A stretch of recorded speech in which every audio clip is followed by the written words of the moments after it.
Shay is here, who is our Time for Kids writer.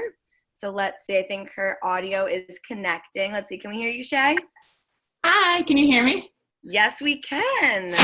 So welcome, Time for Kids friends. This is Fulton Science Academy in Alpharetta, Georgia, and it is pajama day today.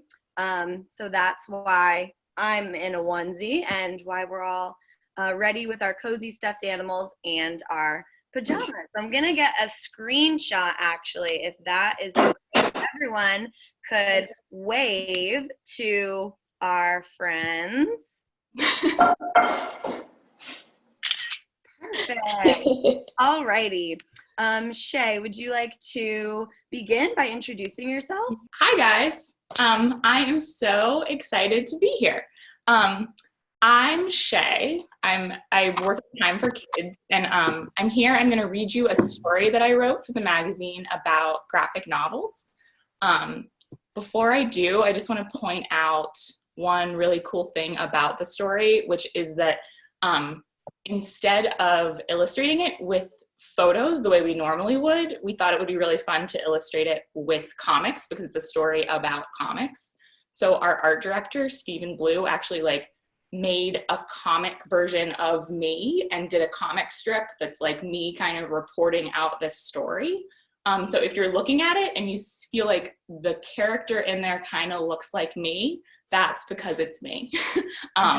And it even has like my pet poodle, Franny, which was very exciting for me. So it's very fun. It's really Did fun. some of them print the pages? So we did email it. I think Cushy's got our page. I think Tanvi's raising her hand. She maybe has the page. Ari's got it.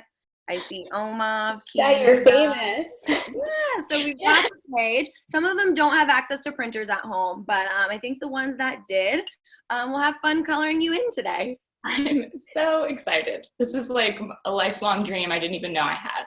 So excited for me. Okay, all right, I can jump in and get started reading. Let's see. The story is called Comic Craze. I can also share my screen so the kids can read along with you. Perfect. If we'd like to do that, so let me see.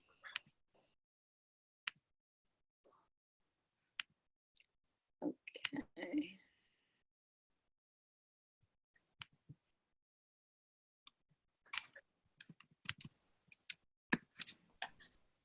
All right, so we should see the article. Yes, hopefully.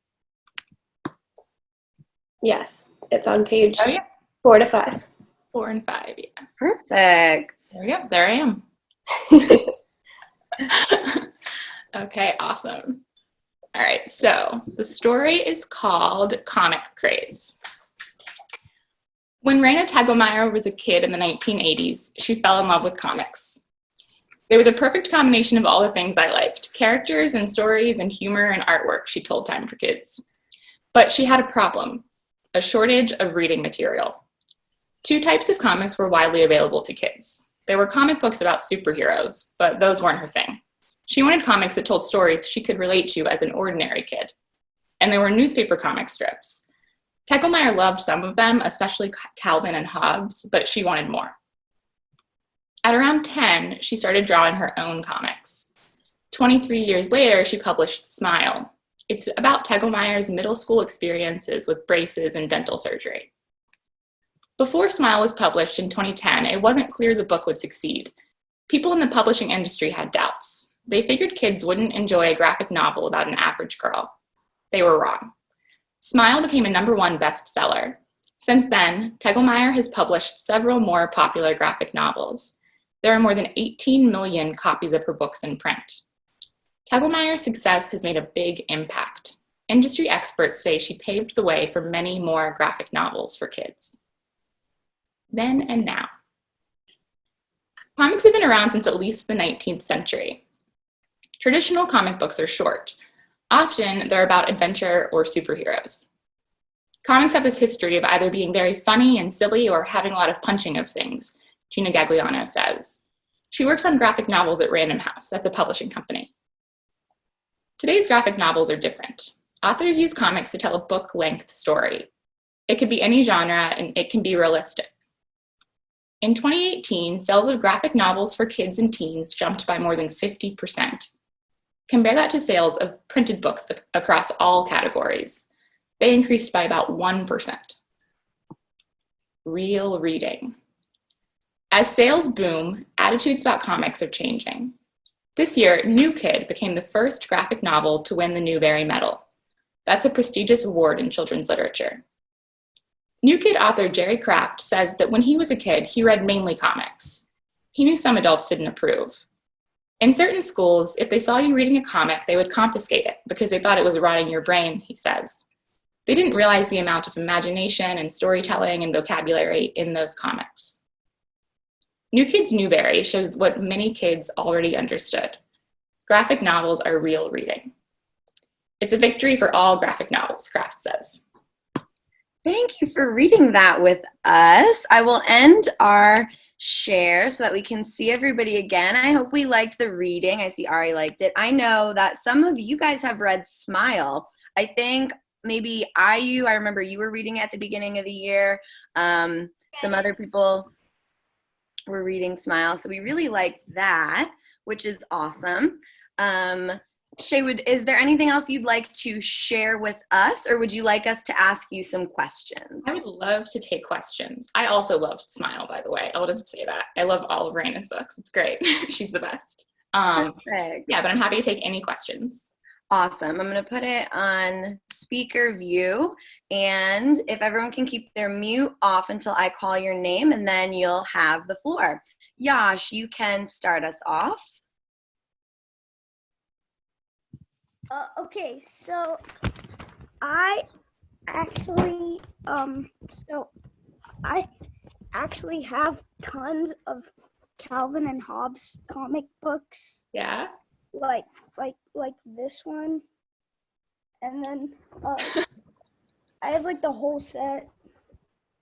So Raina told me that she, when she was a little kid, like your age, what she would do is she would wait until she they came out in the newspaper every week, those Calvin and Hobbes comics, but it was just like one strip, and she was like, I need more. And so she would just like wait, so excited, until every year they would publish a new like collection of all the Calvin and Hobbes comics that had been published over the past year. And then she'd like make her dad drive her to the bookstore, and she'd buy it like the first day it was available. And she's probably those exact books that you have right there. That's so cool. Do you like them because like Calvin and Hobbes are like just like ordinary folks, like Yeah. Yeah. Calvin thinks his stuffed tiger Hobbes is real. Mm-hmm. They're funny, right? Yeah. I like them too.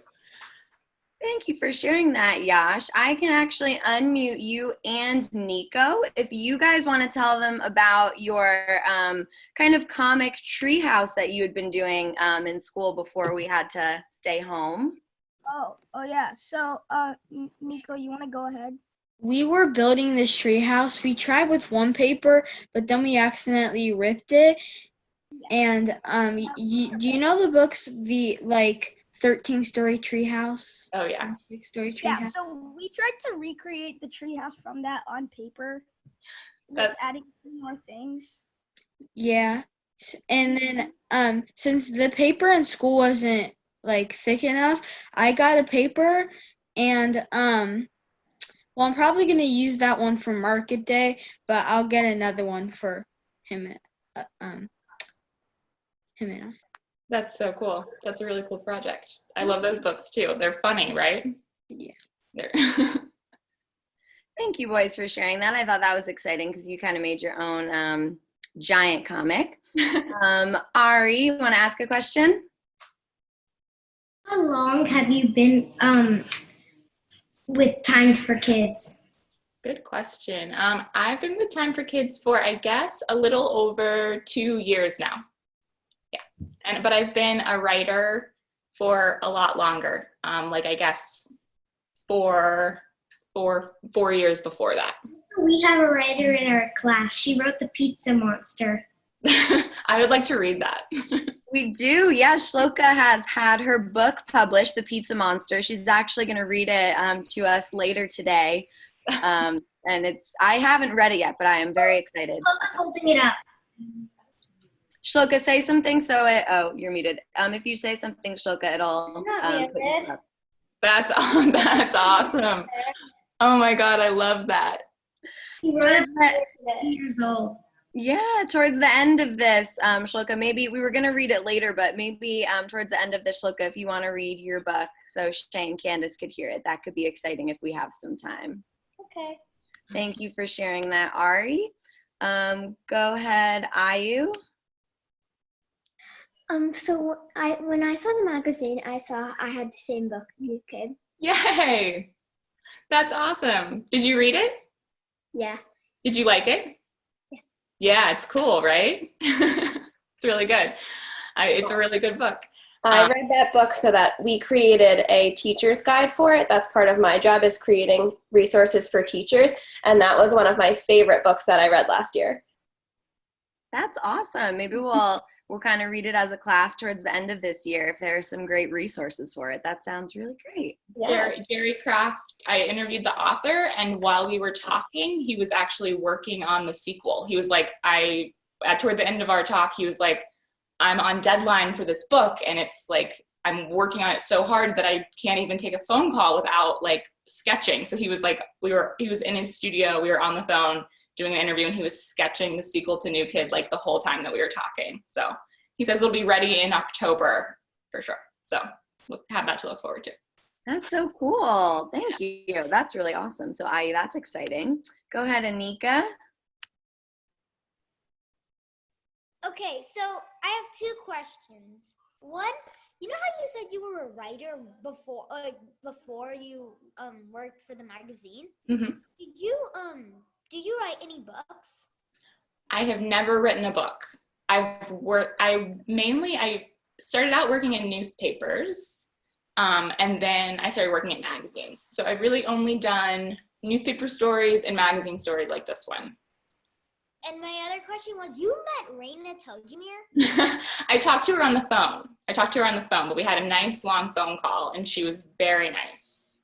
Oh, She was the best, yeah. I wish I had met her in person, but, Very cool. Thank you, Anika.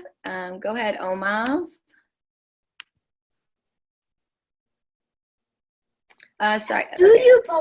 How do you publish newspapers? And have you ever met J.K. Rowling? No. If only. I think there's one of the Harry Potter books is right behind me on my shelf. The Goblet of Fire is right there. That's what I'm reading right now. Oh, I finished all the books. Even the cursed child. Wow. I've read a lot of them a few times. Like I read the third one was my favorite when it came out, and I read it like 8 times, which is too many. I could have read more books. I could have read 7 more books, but I just read it over and over and over and over again. So how do you publish newspapers? Sorry, say that again. Oh, How do you publish newspapers? What do you mean? Do you mean like the actual printing of them, or do you? Yeah. So one time I worked at a newspaper, and it goes different ways. But one time I worked at a newspaper in Pittsburgh, Pennsylvania, where we all worked upstairs in this building, like the top 3 or 4 floors. And then underneath of us was the printing press. And it was these big, huge machines with all of the, newspaper paper, the newsprint. And we would finish the newspaper at the end of the day. We would send our files down to them digitally. They would print them onto plates, I think. I don't even really know how it worked. And then they would literally print them underneath of us every day. And you could walk by and look in the window and see them just like newspapers just falling off the presses. And then they'd put them in a truck and go deliver them to everybody the next morning. It was really cool. That's really cool. It is. And one time we got to do a tour, and I got a bunch of ink on my shoe that I didn't know was there, and I tracked it all over the place. It's a very inky place, but it was really cool. That's good to know. So that's where the figurative language hot off the press comes from. We're learning about figurative language right now. Yeah. Kushi, go ahead with your question. So why did you choose to be an author? It's a good question. When I was like your age, I just like to read a lot. I read books all the time, and I also read the newspaper, actually. My parents got a couple different newspapers delivered, and I liked to read it when it came. And so then I went to college, and I just couldn't think, you're trying to think of what you want to do, and nothing else seemed fun, and this seemed fun. Yeah. So I was like, I guess I should do the thing that seems fun, and so here I am. What was your favorite book Ooh. to read when you were young? When I was young, well, I really liked the Harry Potter books, as I said. I read all the Babysitters Club books religiously. I know those are actually now graphic novels, and Raina Telgemeier did a few of them. But those books were out when I was a kid, and I read like 40 of them. Like, I read so many. I read so many. And I really liked like The Lion, the Witch, and the Wardrobe. That one's so good. Yeah. I love that. Yeah. But I like seeing it like in a movie version thingy. Yeah. It's good too. I always like the book better though. I feel like I always like the book better. So this was really fun, guys. I know we can probably ask a million more questions because our homeroom is a very inquisitive homeroom, which is awesome. But we can wave goodbye one more time to Candace and Shay, and maybe I'll let you all unmute yourself and say thank you. Thank you. Thank you. Thank you very much for coming. Thank you guys. Have a good Bye. Come Friday. again soon. I would love to. Alrighty, I'm gonna mute everybody now. And Candace and Shay, thank you so much. We were very happy to participate in this fun Q&A and read aloud session. So thank you guys. Thanks, guys. Thanks for having us. I had so much fun. Have a good rest of the day. Thanks, guys. And we would love to take your questions. Bye. Bye.